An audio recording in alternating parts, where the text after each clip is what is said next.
But it's not just about conformity. When we looked at the images at the beginning of the family in the field, that we understood that this is very much an ideal type. This was almost what you aspire to, that people, we understand that that's, if you like, the ideal family.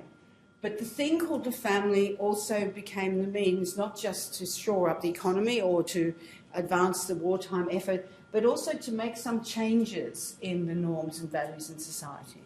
So especially the image on the left, this will be long before the time, it's very much when I was having my children, or they were born in the late 70s, so it's a little bit earlier than that. But what's happening here? What's happening in the picture?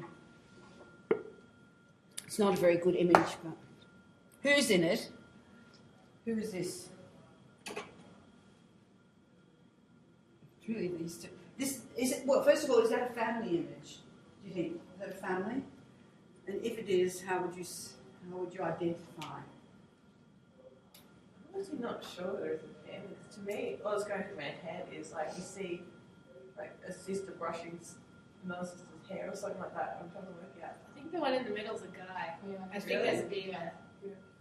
Just see that he's got, number one, there's an awful lot of nudity, bareness around, isn't there?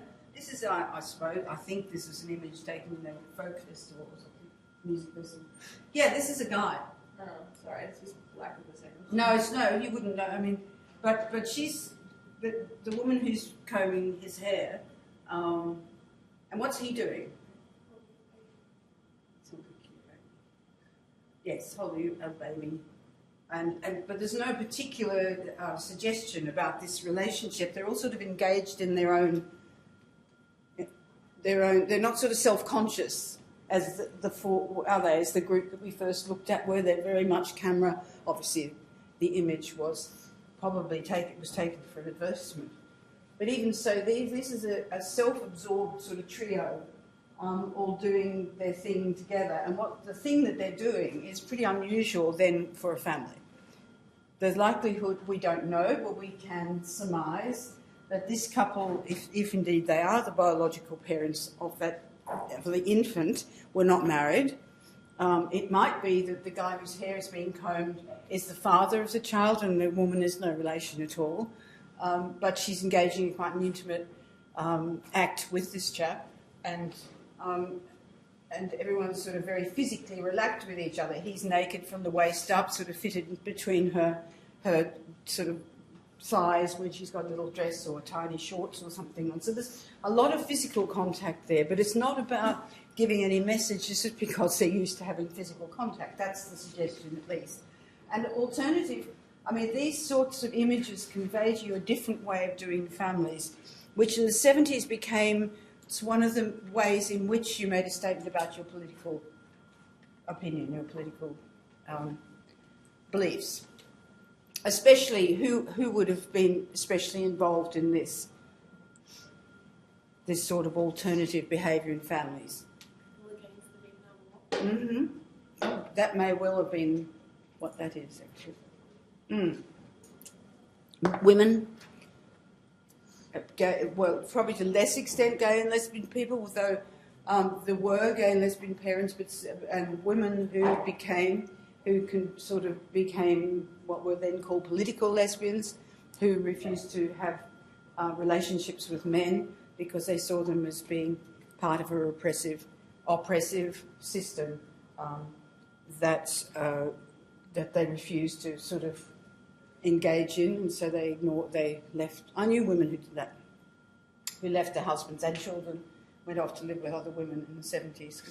So families became the means by which you made political statements about yourself in relation to other people, or in relation, as you said, it was Vietnam War, in relation to the state or the political priorities of the country that you lived in. And because, I guess, it was effective specifically because the families was and remains one of the most powerful sort of means by which society is kept together. So people who wanted to make a statement that was radical would do it, or could do it very effectively from within the family unit. So becomes, so they would not get married, or in the earlier than this, they refused to get married, or they'd refuse to live with men, or they would live in sort of communal relationships and so bring the children up communally and so on.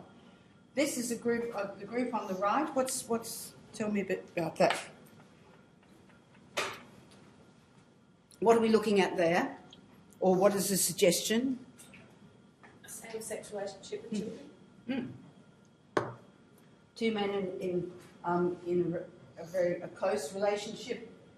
Oh, got rings. Yes, they both got rings on. These are actually Australians, so they may have got married in a civil ceremony because it's not legal to get married in Australia still. And these are their biological children, conceived with a surrogate mother. 2 daughters, and I think they were twins. But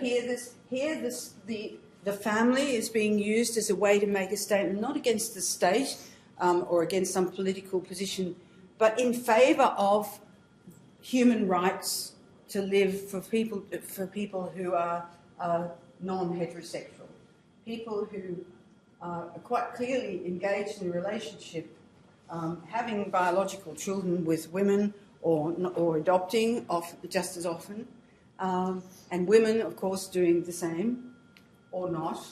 We have the means, the family still offers the means by which to make, almost to make demands and to move change and make things that were once unacceptable more acceptable. And unfortunately, it's still not illegal to get married in Australia if you're gay or lesbian. It's just been passed about 2 or 3 weeks ago by the United Kingdom government, but it's waiting to go through the House of Lords, that's under a Conservative government, which is nice, which is good, as it should be. France, similarly, earlier this year, made it legal. Canada, it's been legal since about 2005 to get married if you're gay or lesbian. And then about... Sorry? Australia's a bit slow. I know. They only have legal civil partnership in Canberra and Tasmania or something? Yes, it's only by state. Yeah, you're right.